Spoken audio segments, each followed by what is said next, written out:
Good morning from the National Weather Service here in Pocatello. My name is Carter, and this is your Southeast Idaho Weather Hazard Briefing for Tuesday, October 4th.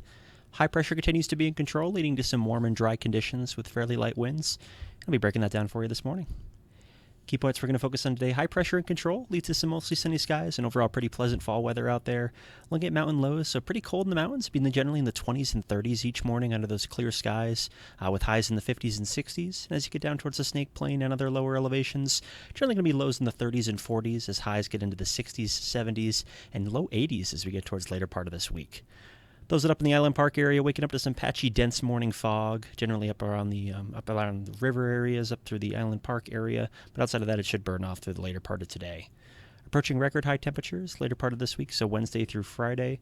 Not having any forecast record highs just yet, but we are within a degree or two of breaking a few of our records at some of our climate sites. So certainly something to keep in mind as we get towards the later part of this week before a slight weekend cool down. So we're looking at some breezy winds as we get towards the early part of next week. That'll be ushering in our next system, which is arriving around that Tuesday, Wednesday time frame, and that'll be our next chance for some precipitation. But until then, things look to remain dry and above normal. Satellite view this morning, not showing a whole lot, just a few upper level clouds working through overhead, and just a little bit of patchy fog as you get up towards West Yellowstone, Gallatin area in the Island Park Basin. Weather risk outlook, not a whole lot to talk about, just the eastern highlands this morning for that patchy, dense morning fog. Some visibility can drop to as low as a quarter mile or less, so certainly something to keep in mind if you're headed up that area today on US 20. High temperatures today and tomorrow. So this is a look at your today is Tuesday and tomorrow is Wednesday. So high temperatures today will be in the 60s to mid 70s, pushing 80 degrees. But then by tomorrow, temperatures will be back in the low 70s to low 80s as you get further west into the upper Snake Plain.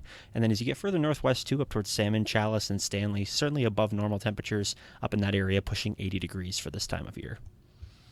Thursday and Friday, not much has changed. Still keeping that warm trend. So as far as temperatures are going to be in the 70s to low 80s. Some 60s as you get up towards the eastern highlands. But outside of that, staying fairly consistent in the 60s, 70s, and low 80s.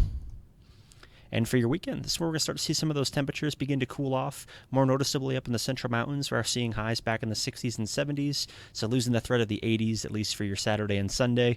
Still could see that possibility in the western Magic Valley, but things do look to cool off for Saturday, Sunday, as some increased clouds begin to work into the area. In summer this morning, not a whole lot to talk about. Just had that high pressure in control leading to some mostly sunny skies. Seasonably warm, quiet winds, and dry conditions will be the main theme this week. Those making up in the Island Park area this morning, there will be some patchy morning fog, but this does look to be the last day of that, so it should be clearing out for the later part of this week. And we will be approaching some record high temperatures Wednesday through Friday. Don't have anything forecast to break those records just yet, but certainly something to keep in mind as we get towards the upper, especially in the central mountains. We're looking at Stanley and Chalice, probably going to be pretty close to breaking some records up through there, and especially at Rexburg as well. Slight cool down on the weekend, with some breezy winds early next week arriving for our next system, and that'll bring some widespread precipitation chances back around that Tuesday, Wednesday time frame. But there is your weather briefing for today, Tuesday, October 4th. If you have any comments, questions, or concerns, please feel free to send us an email, give us a call, or check out some information on our website. Have an awesome day.